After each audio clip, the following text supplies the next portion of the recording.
Isang high-value individual ang maghihimas rehas matapos maaresto sa ikinasang operasyon ng mga Maguindanao del Norte PNP kung saan mahigit 300,000 pisong shabu ang nakumpiska. Ang balita mula kay Patrolwoman Rodessa Gallego.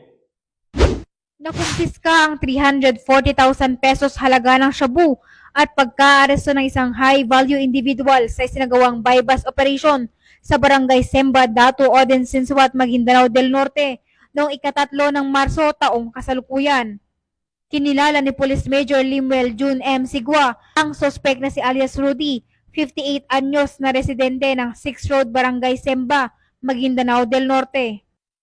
Bandang 3:25 ng hapon nang magsagawa ng joint bypass operation, ang mga autoridad ng PNP Drug Enforcement Group Special Operations Unit 15, katuwang ang Regional Drugs Enforcement Unit Regional Intelligence Division RIAT, Dato Oden Sinsuat Municipal Police Station, 1st and 2nd Provincial Mobile Force Company, Integrity Monitoring and Enforcement Group at Regional Investigation Unit sa ilalim ng Philippine Drug Enforcement Agency na nagresulta ng matagumpay na pagkaaresto ng nasabing sospek.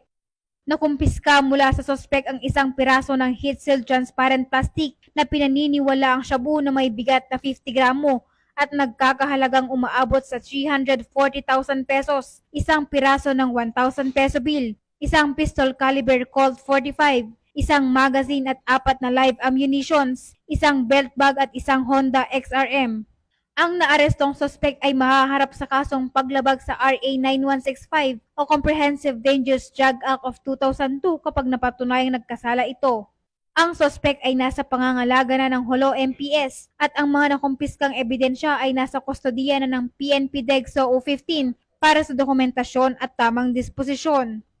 Patunay na nagkakaisa ang mga kapulisan na gampanan at paigtingin ang laban kontra ilegal na droga, kaugnay sa programa ng ating Pangulo na Bagong Pilipinas na naglalayong simulan ang pagbabago tungo sa isang ligtas, mapayapa at drug-free na bansa.